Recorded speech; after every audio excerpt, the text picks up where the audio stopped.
네. 혹시 본인이 진상 고객이나 악성 민원인을 응대했던 경험이 있습니까?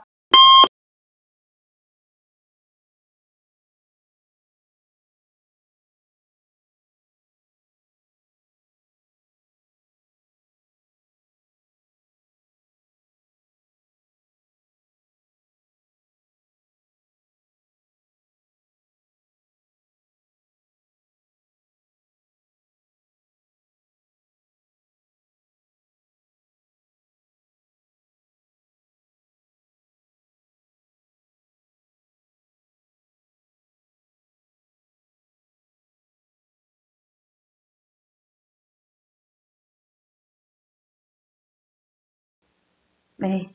은행 지원하시는 분들이나 혹은 민원인을 응대하는 공기업을 준비하시는 분들에게 제가 항상 묻는 질문이고 또 항상 자주 나오는 질문입니다.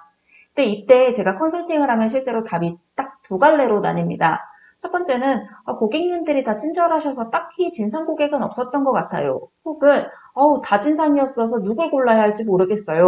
이렇게 다 두 가지로 나뉘게 되는데요. 이 진상 고객이나 악성 민원인을 어떻게 응대했었는지 이렇게 경험이 많으신 분도 답변을 결국 하시면 소통했어요, 공감했어요, 경청했어요. 이 세 단어에서 답이 끝나게 됩니다.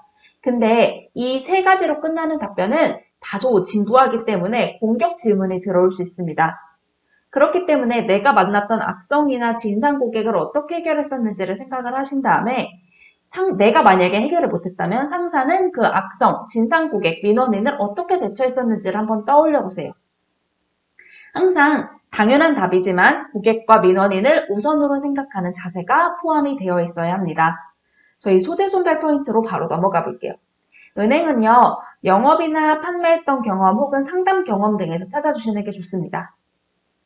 물건을 팔았던 경험, 학원에서 상담해서 우리 수업을 팔았던 경험, 프로그램을 판매했던 경험, 오피스에서 비대면으로 고객을 응대한 경험 등을 사용해 주시는 게 좋고요.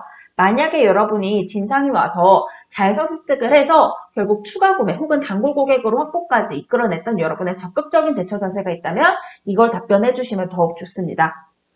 아무리 소통, 공감, 경청이 진보하더라도 당연히 고객의 이야기는 듣고 행동해야 한다는 그 과정이 들어가 있어야 하고요.